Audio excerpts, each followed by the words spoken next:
Hey guys, MaxLPQueen here, and yes, you read that right. The title is not clickbait. I just played Life is Strange Double Exposure, and it was a flop. It was not good. I'm not gonna lie, I did not enjoy the game. So I figured that I would do like I have done before previously in the past. I would go ahead and give my review over the game, and as to reasons why I probably will not be playing any more of those games. I did this recently with my Throne and Liberty review that I did, where I had played the game and then decided that I didn't want to play it anymore. So I did a review on it and told everyone why I wasn't going to be playing the game anymore. And I felt like I guess I just had to do it again for Life is Strange because I don't know if it's just a me thing, which I mentioned in my Throne and Liberty review. Maybe it's because I'm getting older and I don't like video games anymore. I don't know exactly what it is. But again, maybe it's a me thing. But I just did not enjoy this Life is Strange game. Just didn't like it. It was not for me. So I played the full game not long ago. I ended up purchasing the Ultimate Edition, I think is what it was. I basically paid too much money for a game that I wish I wouldn't have paid so much money for. Because all I got for it was some extra clothing and some cat content. That's all it said. But they had me hook, line, and sinker, with the cat content. So I had to go for the cat content. And I went ahead and purchased the Ultimate Edition so that I could play it 2 weeks early, which I actually forgot about. So I ended up doing the first 2 episodes as a recording. That's why you see them. They are recorded, the first 2 episodes, and then the other 3 are from live streams. That's because I actually forgot that I got the game 2 weeks early and then didn't play it until that weekend. But I did play the other 3 episodes after, of course, when they came out on that day, and I live streamed them. But I honestly can say that I really didn't like it. I really did not like it. I don't know. Again, I don't know if it was just me, but I was reading online and a lot of people just seemed to really did not like this one. And there's a lot of reasons why. For me, I definitely went into it with some high expectations, which I guess I shouldn't do. But when they kind of mentioned that this would be a Max game, I was thinking, okay, great. So we're going to get to finally play as Max again, which is what everybody wants. But I mean, really, everybody wants Max and Chloe, and this game did not give us Max and Chloe. So obviously, they had to do something about the Chloe elephant in the room, if you will, because this game doesn't have Chloe in it. Spoiler alert, it doesn't have Chloe in it. I'm sorry if that's what you were expecting, but it doesn't have Chloe in it at all, actually, which is a little disappointing. I kind of wish that they would have at least did something, especially for the people who saved Chloe, because in the first game you could either save Chloe or save Arcadia Bay, and I actually saved Arcadia Bay, so Chloe wasn't really in my game, which I thought was okay. That's fine because I didn't choose Chloe anyway. I chose Arcadia Bay, so it wasn't that big deal to me. But the people who did kind of got a half, version of like how things turned out with Max and Chloe. I obviously don't want to spoil anything in the game. For those of you who haven't played it yet, or if you are planning on playing it, I probably will be swaying you not to play it. But anyway, I won't try not to spoil anything for you, but it just did not give me what I needed, I guess, in terms of Max and Chloe, which apparently wasn't what this game was about. Apparently this was a murder mystery game that didn't ever solve the murder mystery. I don't know, maybe it was just me, but at the end of the game, I was more confused than at the beginning. and I was pretty confused. After the first 2 episodes that came out early, I was pretty excited to play because that twist at the end of episode 2, I was like, whoa, wait a minute, what the heck? And then we get into episode 3, and it's like, okay, that just doesn't matter anymore. We're on a whole different plot now, and we have a whole different story that we're trying to figure out now, and that stuff doesn't matter anymore. Yeah, by the end of the game, I never really found out what happened to Safi. Never found out. And I don't know if they told me or not, but I don't think they did. Because I think this game was just set up to be a in-between for the game that they're currently making, which is another game, which will have Max in it, apparently, which I didn't know about. I'm so far out of the loop. I literally heard Double Exposure was going to be a Max-centered game, and it was going to continue her story, and this was absolutely nothing like I thought it was going to be. And then turns out it's just a prequel to the actual game, which will come out later. I'm guessing next year. I don't know. Which will have Max again, which I don't think she is needed. This game, honestly, you could have played this game with any other character, like a brand new character. You could play this game as Safi, and it would probably be better than it is with Max, because I don't think she's actually needed. Because she's not the same, obviously, as she was in the first game. She has a new power that we know about, obviously, where she can, like, go back to different realities or something, go back and forth. New gameplay mechanics, you know, that's another issue. We'll talk about that. And she's obviously different now, older, all that. But I just don't think it really mattered that she was there, because, like, we're in this new place, a new university. We have new people. There are new protagonists, new antagonists, new villains, nice people, new NPCs. Everything is all different. We're not in Arcadia Bay anymore, which I thought we were going to be, but we're not. So yeah, it's completely different, and I really did not understand it. I didn't think it was Max necessary, because I didn't feel connected to the characters at all. It felt a little rushed to me. I mean, you could tell by my live streams and my recordings that, like, they weren't that long. Couple hours at most. I think one of them maybe got up to like 3 hours, but I never spent that much time on each chapter. They were pretty quick, and it was pretty all over the place as well, the story-wise. I mean, we went from one thing to another really quickly, and I just didn't enjoy it. I don't know, I just didn't enjoy it. The gameplay as well was another issue for me. So when the first 2 episodes came out, I had a lot of bugs, and I had a lot of things that I didn't think were going to be issues in the main game, which still were issues in the main game when it came out. So I think a lot of people had mentioned it when they first played the first 2 episodes early. There was a glitch with the door to the bar area that kind of glitched out, which I didn't notice until after I had watched it back. When I saw it, I kind of glanced at it again, and I was like, oh, yeah, that is weird. Must be some bug they'll fix when the actual game comes out. And then there was also issues that I had with, like, gameplay in general, especially in cutscenes.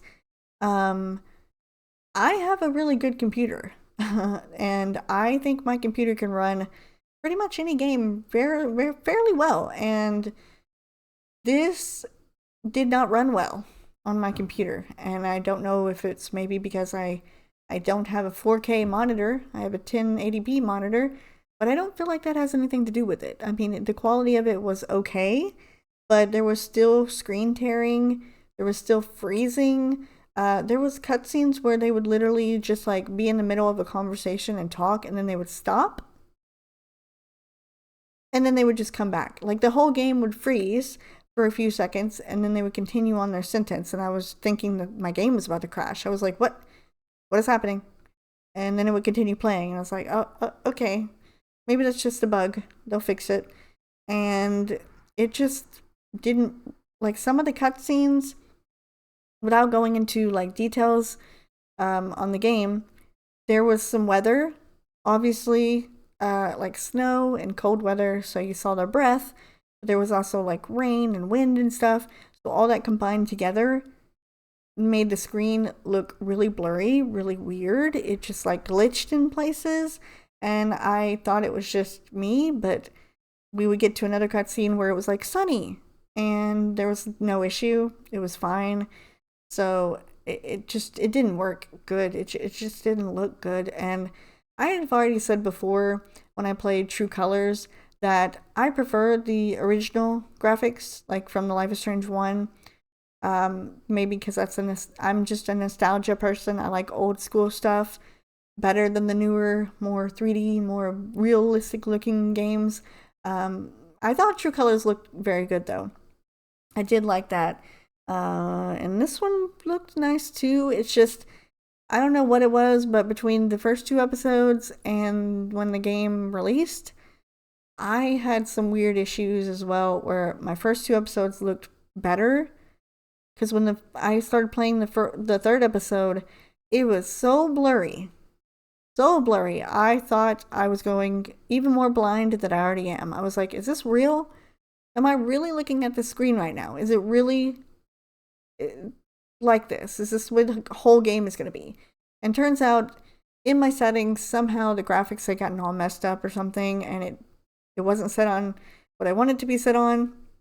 So I ended up turning it on cinematic, which I think is one of the best settings, or it's not as, I don't know what cinematic is, but it looked a lot better than what it was currently on. It looked literally like it was in 480p. And I changed it to cinematic and it looked a little better and looked way better, but then that's when I started having more issues. Again, I don't think it's a PC issue. I think it's a game issue, but it just didn't look like I thought it was. It didn't look polished. It didn't look like, I don't know, it just didn't look finished or like a complete game, which I guess is what they wanted because they didn't really have a goal, I guess, because this was just a setup for another game. And that's sad. And gameplay as well, for me, was difficult. I don't know if that's just me, but it was difficult. I did not enjoy Max's powers in this one at all. Like, going in between the different realities or whatever they were, the different past dead and living situations, I didn't like that. And some of the stuff that we were supposed to do, like go into the past and pick up this thing and then bring it into the future, we literally only did that like twice during the whole game.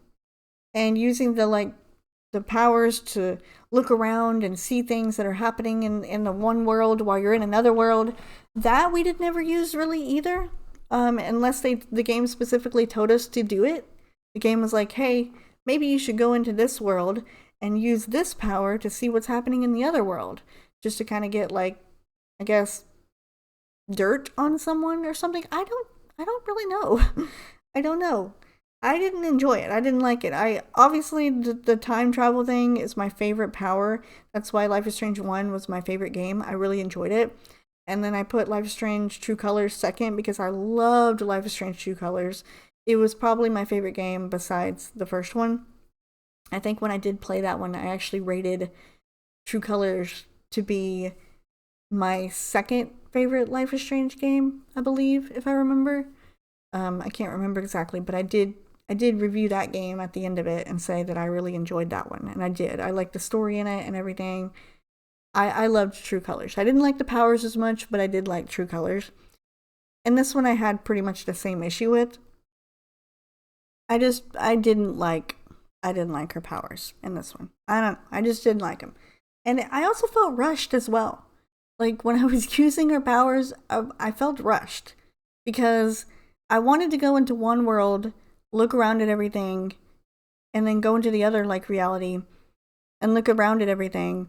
But it, like, took me on to the next part of the story, and completely threw me off a lot. I just didn't like that. Like, I would go into the dead part of the world, and I would look around at everything, and then I'd be like, okay, I'll go in the living in a minute. And I would start talking to someone, and then it would get a cutscene, and I would go on to the next area, and I was like, wait, no, I didn't even get to look at the other side yet. Which is what I found out in the end of the chapters, that I didn't do a lot of stuff that I could have done. Like, there was so many things that I could look at and do things with that I didn't do because I didn't go into one world or another at one time, and it kept taking me on to something else, and I didn't get to talk to that person in this world, and it was very rushed, which I didn't like. I wanted to take my time and look around. I just kind of like, every time I was in one area, I would just be like, okay, let me see, where are all the spots where I have to get the collectibles? Where are the things that I need to do? Then I will talk to the most important person in the room because I don't want it to take me to the next area. I just didn't like that. I don't know. It wasn't for me. The power thing was not for me. I preferred the max that could rewind time. Let's just be honest here. That was my favorite power. And then as far as gameplay goes, other gameplay, like I said, I bought the Ultimate Edition because it had exclusive cat content, which is what it said. And honestly, to me, was the best part of the whole game. I mean, you say cat content, I'm in. And when it actually came into the game and we got to see that part of it, I was like, oh my gosh, amazing. Amazing. But it really didn't go anywhere and it really didn't do anything. And we only got like maybe 2 or 3 scenes, and that was it. And they had to wrap it up in this game because obviously they're making another one, so cat can't be in the next game because then you would have to animate the cat in the next game. So they had to make sure they wrapped it up in this one. So it was not worth paying the extra money for, I will say, but for me it was kind of worth it because I love cats, and so I love the cat part of it. But I wish there was more of it, is what I'm saying. But yeah, it was not really for me. The game itself just was not for me. All of this is just me rambling to say that I probably will not be playing any more Life is Strange games. I think my Life is Strange time is definitely over once I finish every single Life is Strange thing that's currently going on right now, which I've been meaning to do for literally forever, and I still haven't done. I was supposed to have all the series completed before Double Exposure came out. And look how that turned out. So yeah, I don't know that I want to continue in this world of games. I really enjoyed the Life is Strange games, but the more that kept coming out, the less I liked them. I mean, I did like True Colors, and I think they were onto something by going away from the characters, like having each game be a new character. I think that was pretty cool. Besides 2 with Sean and Daniel, I didn't like, only because I couldn't be Daniel. Daniel was the one with the powers, and if we could have been Daniel the whole time and used the powers, I think the game would have been better. But we played as someone who didn't have powers, so it really wasn't that interesting to me, because I feel like the whole Life is Strange universe basically is about these unique characters that have powers and the different powers that they have, because, you know, Alex's power was being able to sense like people's emotions and things, which was very interesting. It wasn't my favorite, but I did like it because we actually had powers again, and the story itself was actually really good. I liked that. But it wasn't for me. They kind of went away from that a bit, and then the whole thing with Safi as well. Again, without spoiling anything, it's just, I don't know. Safi to me could have been the actual main character of this game, and it would have probably worked a little bit better.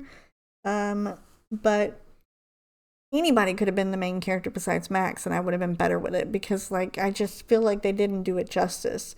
As someone who saved Arcadia Bay, and her saying, you know, she's gonna return to Arcadia Bay or something, you know, what about the people who didn't? What about that? How's that gonna work out? There's just a lot of questions that I have that I haven't got the answers to. So it's not really something that I would recommend for those of you who are fans of the first game, because you're probably not going to be as happy about it. But I don't want to ramble too much more. I will say though that um, it wasn't the best, and I don't think I will play anymore. I did plan on playing Lost Records, which is supposed to come out sometime next year. It's not, I don't think it's set in the Life is Strange universe, but supposedly it's like Life is Strange-esque. I don't think anybody has any powers or anything. I don't know exactly what it's about. I saw it was like Life is Strange, so I thought it would be interesting. So I don't even know if I want to do that now. I don't even know if I want to buy that now. But anyway, that is my review for Life is Strange Double Exposure. Do with it as you will. But I definitely don't think that I got my money's worth. And I think if they were just going to set up this game as a game for, the next game, then maybe they should have mentioned that. Anyway, that's going to do it for me. I'm sorry about the bad reviews as of late, but just haven't found anything I've been enjoying. Hopefully this Pokemon game really turns it around. But anyway, that's going to do it for me. Hope you guys enjoyed, and I will see you later.